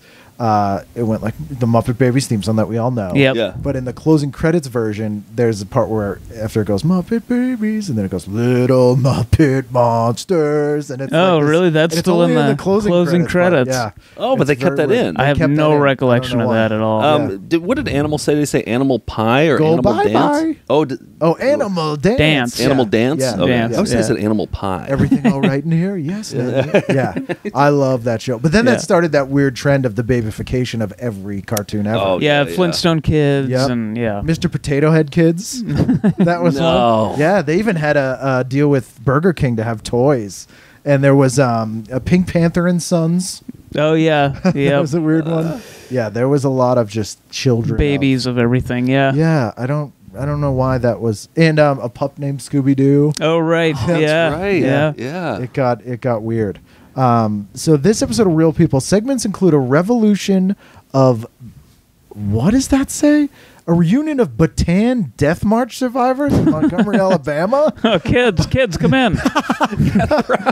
Body language expert Iris Shelton, Sarah Purcell in a water ski ballet, California Highway Patrol partners who are married, and a fashion show for dogs. Wow. This is all. You gotta the sit same through the episode. Batan March The reunion Batan Death March to get to the dog fashion show. fashion show for Same dogs. episode in the same Yeah, episode. yeah. As a kid, you're just like, oh, keep like you just have to keep waiting for the next segment until the Yeah. dog fashion show comes on. But like, well, I am speechless about that. That's like what? You got to March. find that episode. Yeah, I bet they bookended it that way. They probably kicked it off with the Batan Death March. Yeah. And then later, watch these Dalmatians. Yes. You know, That's always the one where like, and the sitcoms do this too. They'd have the sad version of their theme song, yes. and these real like they must have like gone to the commercial on the sad version and then come back with like the dog fashion Yeah, show yeah. version. We're gonna follow the Batan Death March survivors. Yeah. Yes, you do. In the dog fashion show. So you both went with that. At yeah. Yep. Real people, 100%. What did you? What else did you have on Wednesday night? Facts of Life and Night Court. That would have Yeah. been my go-tos. Sitcoms. Night Court I loved. And that was the whole first family. season of Yeah. Night Court. Also, Barney Miller alum. Yeah. started that show. Yeah, I was into magic, so I liked Harry Anderson. I loved Bull, of course. Wasn't that kind of a dirty show? Though? Yeah, Larroquette Yeah. was a little dirty. So there's Yeah. some parts where he was, harassing Marky Post or whatever What that I would was a little uncomfortable What with. would you do when there's like a dirty part? Just They're talking pretend about not sex or to something? Yeah. know what it meant, you know? Yeah, your family was just they always just ignore it kind yeah. of thing. Oh, yeah, 100%. Well, there were always in hindsight because I'll rewatch that show and I still enjoy it. But a lot of the sexual stuff is written in a way that it's like a 12-year-old who doesn't know what sex is would write. Now I realize because it'd be like, Dan, what are you doing? He's like, I have handcuffs and peanut butter, and you're like, wait, Yeah. what? Yeah. And like as a kid, It's you're what like, a kid thinks Yeah. adults do. adults do like Yeah. weird kinky stuff Right. with like, with thermometers or something. Yeah, You're yeah. like, what? But your dad had a master move that he would do whenever there's a dirty part. Though. Well, I think like he would change the channel if something dirty came up and like pretend the remote had slipped Like he or sat But on it or Airplane Yeah. specifically, you told the story about Airplane. When I the, think when we the were all jiggle watching breasts. Airplane once, and I knew where the bare breasts were in that movie, yeah. and Of course you but it was me, my mom, and my sister all watching it. And this was like, I think I was in college. I mean, this was like, Oh, this not- isn't when you were. this a was kid. when I was a kid. But it's still just as but it's awkward. still as awkward. Yeah. So yeah, and then it was like, I think the remote flipped because we were watching it on TV, and the remote flipped to another channel, and we're like, "Dad, what are you doing?" And I'm like, "I know what you're doing." Yeah. I thank you for it because I don't want to be there while jiggling breasts were on the screen with my mom and sister in the room. So thank you. I built black boxes at our house when I was a kid. I got plans out of Maximum Rock and Roll magazine and went to Radio Shack, and I built black boxes. So we got all the channels, but I put a parental lock code on it. Yeah. So my dad would have to come to me if he wanted to watch Really? like the Playboy channel or anything. Oh, I was like 13. It was such a power move, and I would I would go like, "What are you watching?" "No, I just want to see if it works." And so one time, and then he wouldn't watch it, but one time, this must have been like the most humiliating thing for him in hindsight. He goes, "Foxy boxing." Horny divorced dad. It was foxy boxing. All right, Dad. The code's 1, 2, 3, 4. Yeah, Go it's nuts. like, it's your birthday. Yeah. On there. Yeah, foxy boxing. Facts of Life, this is pre-Clooney. My favorite era of Facts of Life is the last 3 seasons when they open over our heads, which I just wanted to live in. But this is the girls are shaken by the sudden death of Natalie's father and wonder how to ease her pain. And this is the one where she finds out that her dad had a second family. Oh God. Like he had like a secret wife and like all this stuff. Very heavy. They wouldn't yeah. do these on children's shows now, I don't think. But that was a live studio audience, wasn't it? Yeah. So they had like a laugh track and everything. Yeah. Like if during a serious part, would they do like, "Oh"? Yeah. Would they do that? Yeah. Do you know who was the warm-up comic for that show for the whole run? Paul Provenza. Oh yeah. The entire run of Facts of Life. No, good gig. The one episode that I think is like the heaviest one is where Tootie almost gets turned into a prostitute. Remember that one? No. They go into New York City to go to a Broadway show, and she is at like a diner across the street, and this like teenage prostitute is like, "Yeah, well, why don't you come on with me? And my friend, he's a real nice guy." And it's this like sleazy, it's like, "Hey, Tootie, you got the look." And then the prostitute's like, "Don't go with him. He's gonna make you a prostitute." And she's like, "What? He's gonna help me be an actress." And it's like this, and it's just really creepy. And no reason. Very for it. special episode. Yeah. I Oh, assume. completely. Yeah. Yeah. But it's a good one. When did they say very special episode? Was that like in the previews for it? They'd It'd say be the next on a promos. very the promos, Yeah, like they'd be like, "And Sunday on a very special Silver Spoons," which they had as well. There was a teen pregnancy one that was fantastic. Yeah. Where- I always remember being a little bit disappointed if it was a very special. Yeah. It was like, can't it just be, he goes to space camp or something, like Mr. yeah. T guest star. Yeah, exactly. That's what you wanted. Yeah. Do they still have very special episodes on like contemporary TV shows like Big Bang Theory or anything? They don't think do that. so, I can't because imagine. they don't broadcast anymore. They're so narrowcast in that the genre of sitcoms that we grew up with has really become like That's So Raven, like the Disney Channel kind of things. Right. And they're so silly, like they don't tackle anything. So they kind of split them into like very adult or like very kiddie. There's no weird crossover anymore. And do you remember the Christmas very special Silver Spoons? No. Starring a young Joey Lawrence.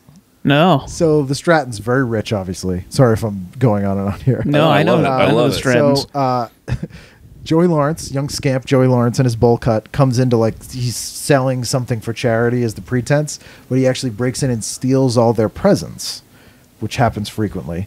Right. So He's a poor kid, I assume. Street urchins stealing presents. Yep. So Ricky follows him and finds out that he's living in a cave on the Stratton's property with his family because his father was laid off.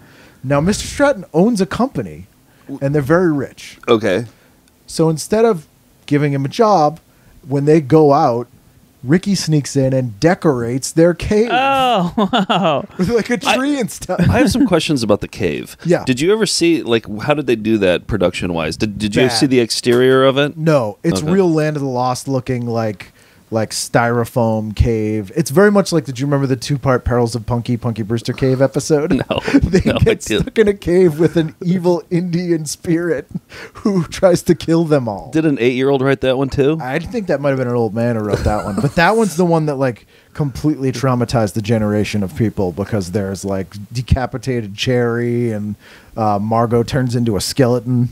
Yeah. Good Lord. There's Alan turns, they have like a Jell-O mold face version of Alan with like a green mouth foaming, and he's going like Punky, and all this stuff's coming out of his face.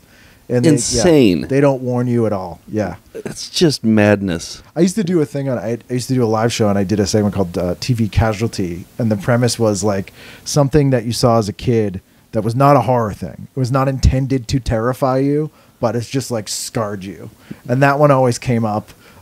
There was one guy was really terrorized by the Wide World of Sports Agony of Defeat guy. It was like a ski wipeout that's just brutal, and it really freaked him out like as a kid. I feel like everyone had one of those. Yeah, I'm trying to think what I had. You know what I had was the Bermuda Triangle. Yeah. That scared me so bad. I would be up at night being worried about the Bermuda Triangle. Did you ever have to travel that? No, not at all. I was living in a small town in Wisconsin, but I pictured myself. I was like, "What if I like raise up right now and shoot over to the Bermuda Triangle?" Yeah, like you're just gonna get kidnapped. Yeah. Were you like an In Search Of, terrified by like Chariots of the Gods kid and all that stuff?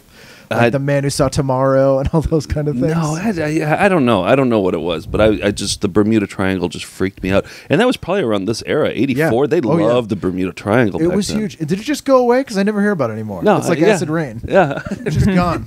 Yeah. No one cares. Yeah. Yeah. All the acid rains in the Bermuda. Did you have something as a kid that wasn't intended to terrify you, but was like absolutely haunting? From TV? Yeah. Actually, the one show that I actually kind of had to sneak to watch that was a drama / action show was The Hulk. Yeah. And I wasn't scared, but I was disturbed by how the ending, he just never had a home and would just be walking along the road sad, and he had no connection to anybody, and that really disturbed me. it was never an uplifting ending. No. It was never. Are you familiar with the Hulk Out list? The what? A guy watched every episode of the Hulk and made a list of everything that causes him to Hulk out in the whole series. Oh. And it's not embellished in any way. Mhm. It is just it is one of the funniest things I've ever written, because it's like crushed by a boulder, no change for the telephone, thrown off a bridge. Like it's just this matter gamut of what? Hulk Out list. Wow. And Ken Johnson, that created that show, someone emailed it to him and he put it up on his website. Oh, yeah? And it's just this That's really Excel funny. grid sheet of everything that caused him to Hulk out. Well, I loved the Hulk as a kid, and so like I was like, oh, cool, the show is gonna be the realization of me wanting to be super strong and all this stuff, and then I was like, oh no, it's this disturbing man who can't find a home or a family, And Ferrigno's terrifying too. Yeah. Like the Hulk. Yeah. I've told this. I think I told this on my album before, but I watched the Hulk because I was a big comic book fan. It was all we had. And Yeah. Spider-Man and His Amazing Friends, but like we didn't have any live action stuff. And I was terrified of the Hulk though. And my parents somehow misinterpreted this to mean I like really loved the Hulk.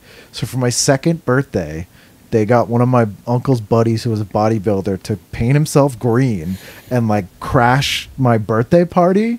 And I freaked out because I'm 2.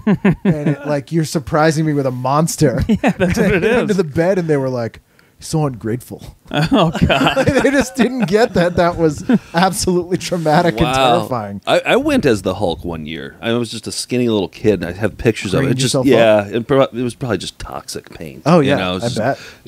Yeah.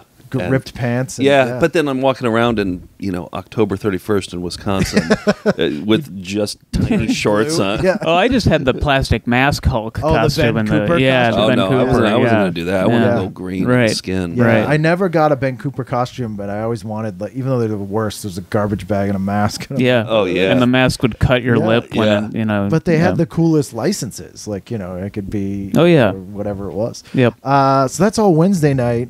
Did you pick your 9 o'clock? Did we say you would? Facts Life Night Facts Court Like was Knife me. Court, and then you did- Man with Two Brains, Steve Oh, yeah, that's Martin right. Yeah, Showtime yeah. show. Yeah, I think Real people. I would have gone with that. The Night Court episode, speaking of it being dirty, this is brought before the court a lonely woman who seems to know the details of Harry's life and claims to be his long-lost mother, and the sleazy promoter of a beauty contest. Maybe Yep. it's that one that Hasselhoff was hosting with Erskine. Yeah. Right on yeah. schedule. Yeah. That sounds like a Night Court They could still episode. call them beauty contests back then, too. Yes. Oh, yeah. I used to watch those.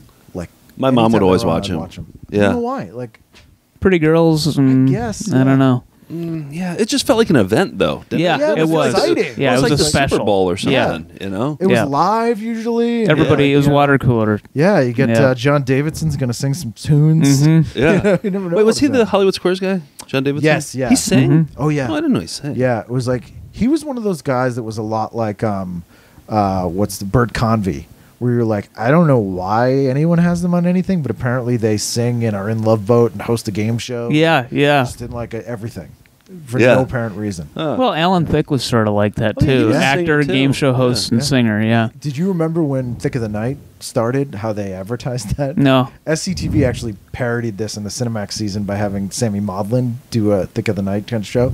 But the ads were literally, "Look out, Johnny." And it was all like, this is the new generation. And it was all supposed to be like Alan hip. Thicke. Yeah. And the Maudlin of the Night one's great because he has this crew of comedians he calls his zanies. And one of them is Martin Short basically being Howie Mandel. And he's like, now this guy, he's a master of improv. And he's never seen any of these objects. And it's Martin Short going, okay, just nothing. And he's like, if you don't have anything, it's fine. Just don't. No, just tell me. And it's like He 5 just minutes. clams up. Yeah, and he's going. That's such a Martin Short character. It's so funny. That's great. And everyone's like, it's okay. If you don't have anything, it's okay. It's we're good. It's very funny. Helping him through it. Yeah. And look out, Johnny. And it was really like you're going down. And then that show lasted less than 6 months. Oh yeah. But that's how we got Growing Pains. Oh, Yeah. from Thick of the Night, really? Oh, really? I recently learned that Alan Thicke's first wife is the one who co-wrote the Facts of Life and Diff'rent Strokes theme song with him. And she sings that song, Friends and Lovers. It was like a duet in like 85. Like a radio Yeah. hit? Yeah, it wasn't how can we be lovers if we can't, but it was like I can't remember how it goes now, but it's like some really We would long, recognize like, it yeah, if oh, we yeah, heard it. yeah, Yeah. But Yeah. that's his ex-wife, and she wrote Oh, those 2 songs with okay. him. And then when they got divorced, he didn't write any more TV That's theme true. songs, curiously. Yeah, interesting. Brains behind that album. Yeah. I wonder who is. Yeah. All right. Almost had him on the show, and then he passed away. Oh, yeah? yeah. Oh. Was emailing with him that week. Oh, it was not man. my Hey. fault. Yeah. Thursday night, 8:00. You want to start? Yep, give me a break. Nell gets hypnotized. I mean, say no more. Yeah. that's right up my. Yep. I would have been like an 8, 9 here. So yeah, that's. Was that appointment television for you? Oh, guys? yeah. It was for me. Yeah. I love Family Ties? Give me a break. Yep. Yep. Was there a better angry character on a show than Dolph Sweet, the chief? Oh yeah, that's right. I was actually trying to remember the details of Gimme Life. All I remember is Nell, and then was it not Joey Lawrence, but Joe Lawrence was later. he was later. But Which they have the infamous Al Jolson episode. You remember that? yeah, Oh boy. Ooh, yeah. Yowza. yeah, Joey Lawrence in blackface. Yeah. yeah. Yeah. Oh. But it was Dolph Sweet, and Nell was his wife's best friend, and his wife died, and as part of her will basically was like, you got to live with my family. So that's why she wasn't the housekeeper. She was like was okay. but also it was like something about being a friend. Yeah. But there was all these shows in the 80s that I'm like, here's the show they wanted to make. Yeah. Like, let's make a show about an interracial couple. Let's make a show about 2 gay dads. Yeah. But instead they were like, let's have some silly conceit. Yeah, so we there's a don't have to do death this. or Yeah. somebody's yeah. Like my 2 dads, I'm always like, it was better for them to go, look, this woman had sex with these 2 dudes like same night, and they don't know who the dad is, so they both raise them. They're like, that's fine. They can't be like, They can't be gay. 2 guys love each other and they have a daughter. Yeah. Get out of here. And they're different. yeah, no, that would never. Well, like Brady Bunch, what was that? That was like, they never explained that one. No, either, they though, didn't did explain they? if they died or it was divorce Right, or whatever. yeah. No one asked. No one asked questions. yeah. Very strange. Yeah. Yeah, because I always wanted like the exes to show up. Yeah. That would have been Yeah. a good episode. Yeah. Although the second Brady Bunch movie did touch on that. They had Tim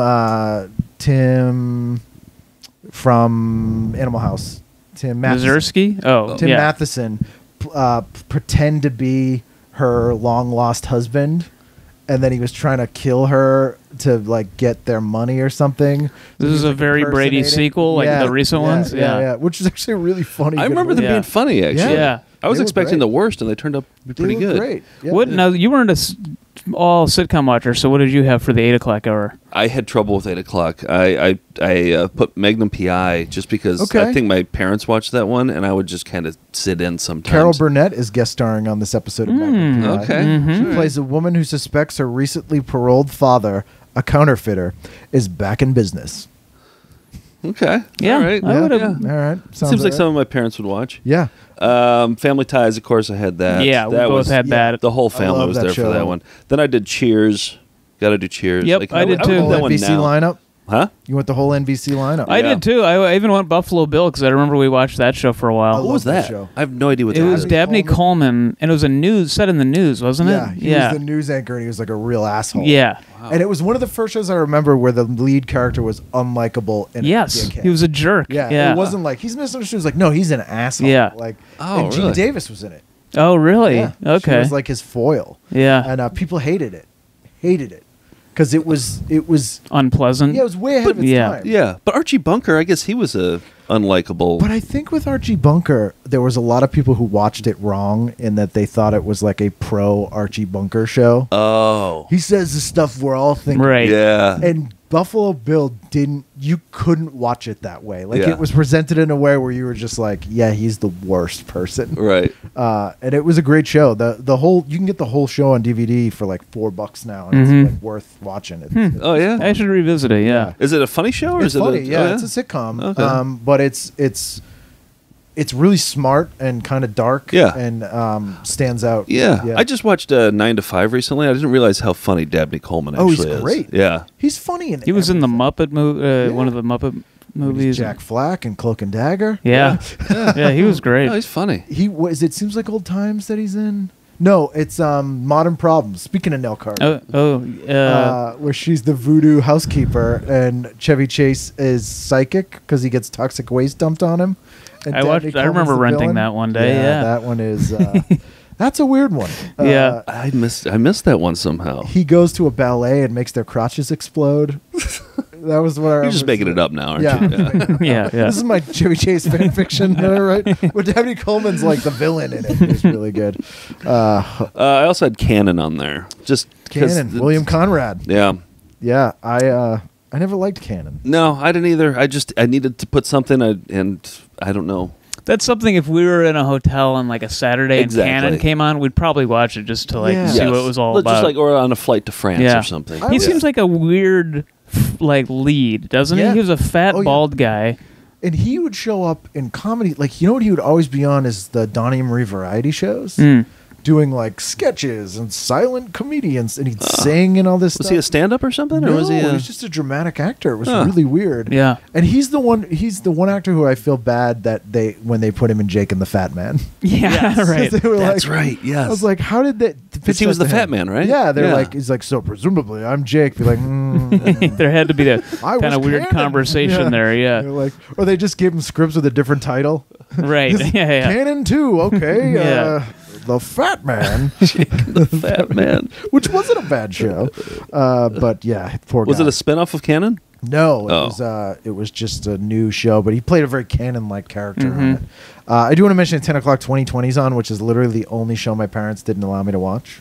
Oh, to adult, huh? Because Well, I bet you they had Bermuda Triangle stories They on there did, too. and anything I would see on there, I would be terrified of. So I Right. was like, don't use lap seatbelts, don't use that ATM. It was all yeah. expose Yeah. type Medical waste. stuff. Yeah. Do you remember when they showed an exorcism on 2020? Yeah, I vaguely remember that. I was terrified of that when it was on, and it's clearly I'm just a kid with mental illness. And I've rewatched it. Someone's put him up on YouTube, and the first time I watched it, I was like, "This is so stupid." And then I watched it again, and I was like, "I'm terrified of this again." Yeah. it was just Oh, they really were so creepy. good at scaring people. Oh yeah, And you know what else I remember? I remember another thing that horrified me were those like UNICEF commercials, or the ones with the Ethiopian kids that Yes. would have the flies all over their Yep, head. and the big That- distended. Yes, that would always scare me too. Yeah. Yeah. And PSAs terrified me. Oh, yeah. I mean, all the PSAs. There's one where the drug dealer turns into a snake. There was one, and I haven't been able to find this one. It was about AIDS, and it's a slow zoom into a hospital bed, and there's a guy in the bed, and it's like a net voiceover about AIDS, and the camera starts like panning around the bed, and then right before the end of the commercial, the guy jumps up and like reaches towards the camera, and it like freeze frames, and then it's like AIDS or whatever, and it's still like it gives me shivers just thinking about it. Yeah, it sounds Horrifying. terrifying. Last night of the week, Friday night. Friday Final night. I kicked it off with Benson.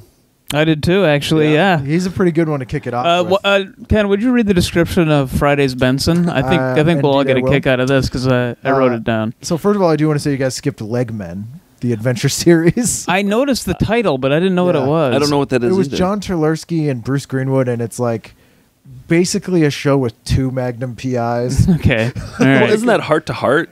But that was a married couple. Oh, Right. Yeah, we're this- Simon and Simon. I mean, Yeah, they were Yeah. brothers. Yeah. So Benson that night, as a judge from the Miss Capital City Beauty Pageant, Another beauty Yep. pageant thing. Benson is being pressured by the governor and Clayton into voting for their favorite contestants. Yeah, this was just huge at this point. Yeah. I always loved his sexual tension with Krause. Yeah, I did It's too. always weird. Yep. Do you remember when Benson was the understudy for the Broadway Phantom of the Opera? Oh, sort Michael of. Yeah. Crawford? Yeah. I remember loving Clayton, you Yes. know, and I don't even remember much about him, but that he would just be like, Benson, you know, he'd have that Renee Auberginois. yeah. my brother loved it, and I think he was 3 or 4, and it was like every day he would watch it. My mom told me that he would sit down with a donut.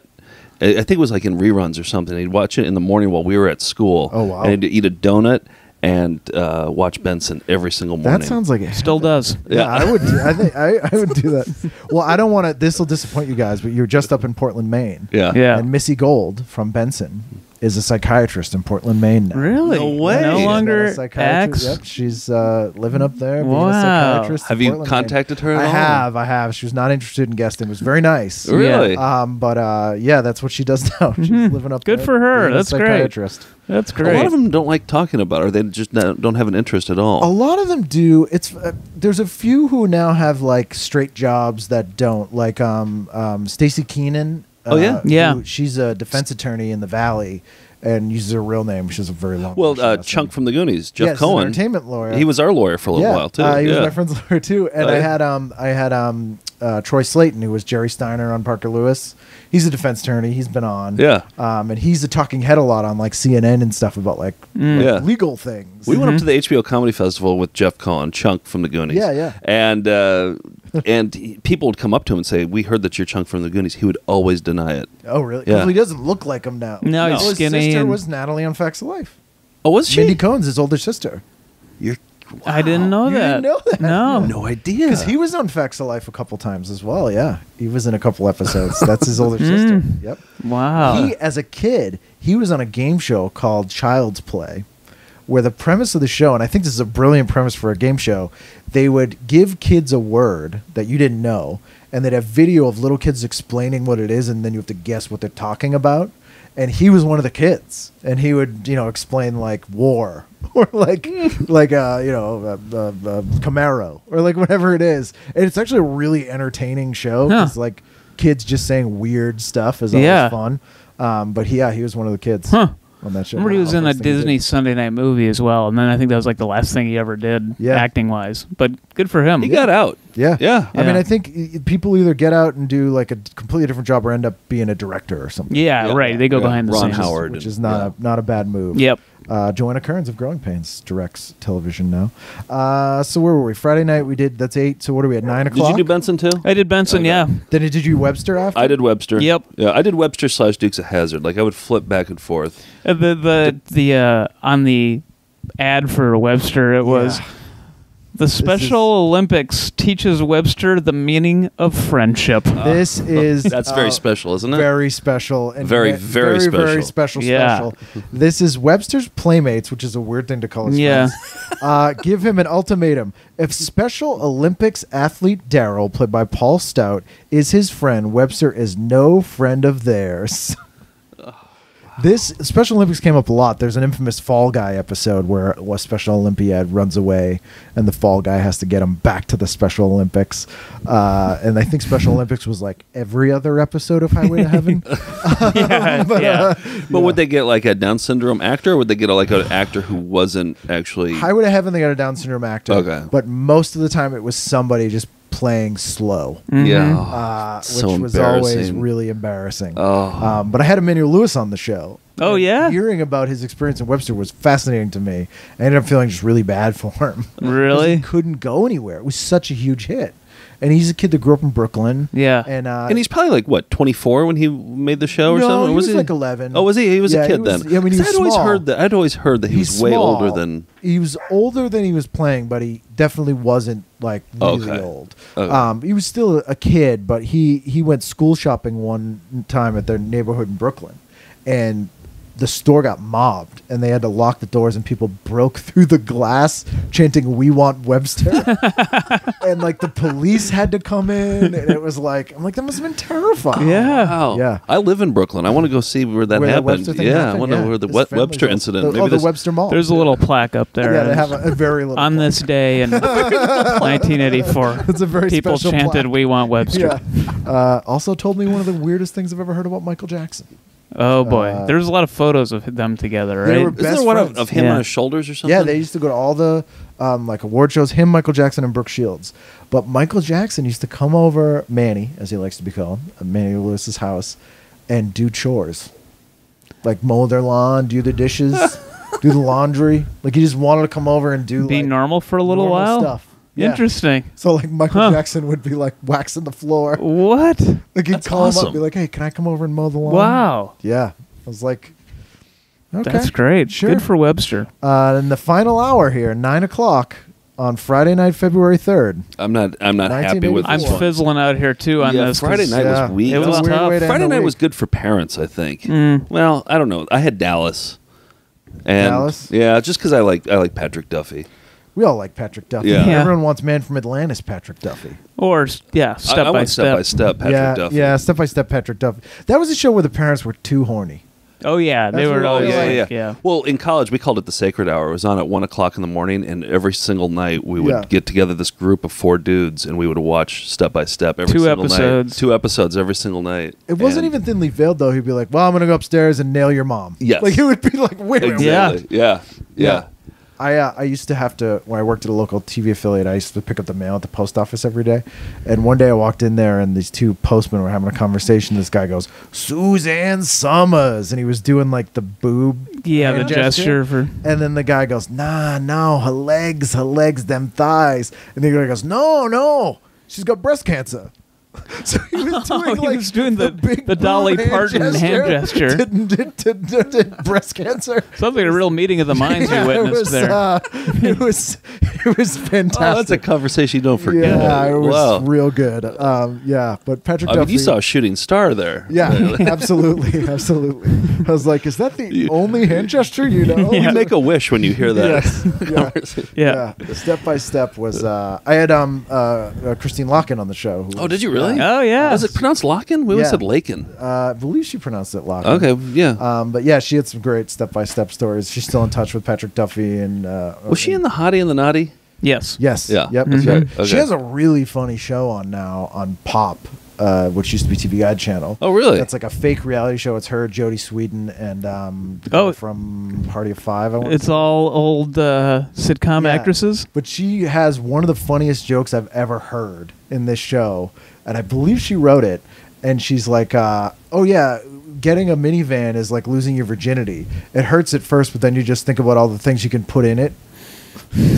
Because they're like talking about getting old, and I'm like, that's really funny, but like so gross. It and so is edgy. for the TV Guide channel or Pop. yeah. Wow. Yeah. But yeah, it's very funny. Highly recommend that. Yeah? show. Yeah. Okay. It's called Hollywood Sweethearts. I want to say. I always Okay. loved Christina Lakin in Step by Step. She's great. Though. She's the Yeah. best. Her and Stacey Keenan was really good. Yeah, too. yeah. They were definitely the standouts, and no one likes Sasha Mitchell. No. Yeah. No. Who's Josh Byrne? He was Yes. the most forgettable. They wrote Oh, him yeah. out. They wrote him out. They just killed him Yeah. off. They didn't kill him off. They were just like, he's not here anymore. Yeah, Yeah. he's just like no one cared. No one No. sucked. No one cared. He sucked. He wasn't funny. Yeah. He couldn't deliver lines. You know who he looks exactly like though? My buddy Steve Hyden. Steve Hyde. I was gonna say. Michael Flynn, the disgraced Department of Homeland Security advisor. Yeah. his son, who's now like under investigation, looks exactly like him. Josh Byrne? Yes, and you're like, wait a minute, what? I remember Josh Byrne. He'd always have the stupid generic sports shirts. I remember my Yep. favorite one is he had one that had a basketball hoop on it. It said Hoopster. Hoopster. And I was like, Hoopster. I remember immediately we went trying to find a Hoopster shirt. On eBay. Yeah.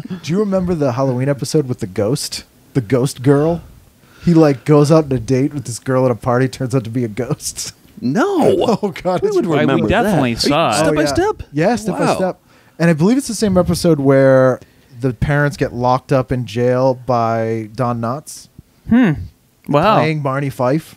Oh yeah, they threw him a bone. Yeah, there was one where Stacey Keenan had a nude painting of her. Yes, and I always wondered where that painting is because I would love to have that hanging up in my house. I can until your parents come over and then. Well, no, then I cover it up. Yeah. No. I wouldn't. I would never show them that. I mean, I'll ask her. I'll see if I can ask her. Would you? Thank you. Yeah. I presume she has it. Yeah. So you went with that in the last hour. What did you go with? Well, I went with. I would have never watched this as a kid, but I really the ad in TV Guide got me as an adult was Blue Thunder. Yes.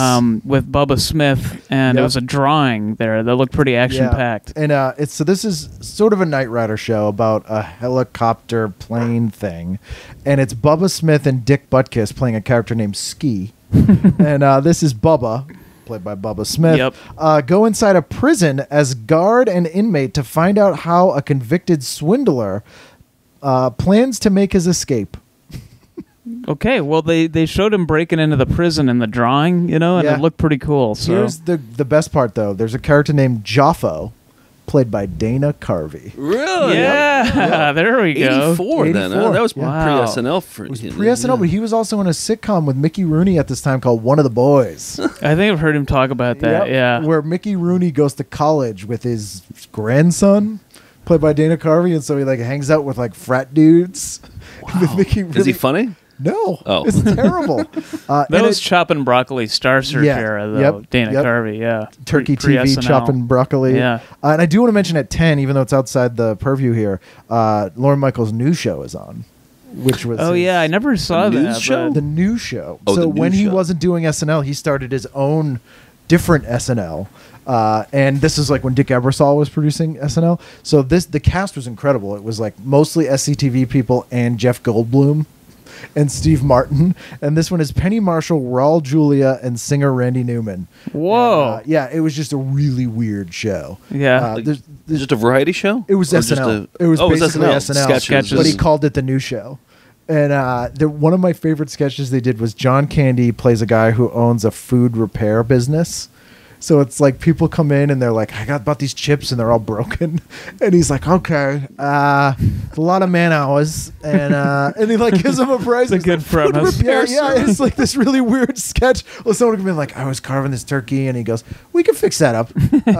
No one, and it's up on YouTube. It's one of the only sketches. Oh, yeah? But it's really funny and weird. Huh. And, there was some, Jack Handy started on that show. Deep Thoughts was first on the new show. Oh, okay. Oh, really? He became an SNL Did he writer play a when- character or did he No, do just a Deep writer. Thoughts? So it was when Lorne Michaels came back, he took a bunch of the people from the new show and then a bunch of people from Mike Nesmith's television parts, which NBC had tried to get to replace SNL because they were going to cancel it in '85, and kind of just hired all these people from those shows.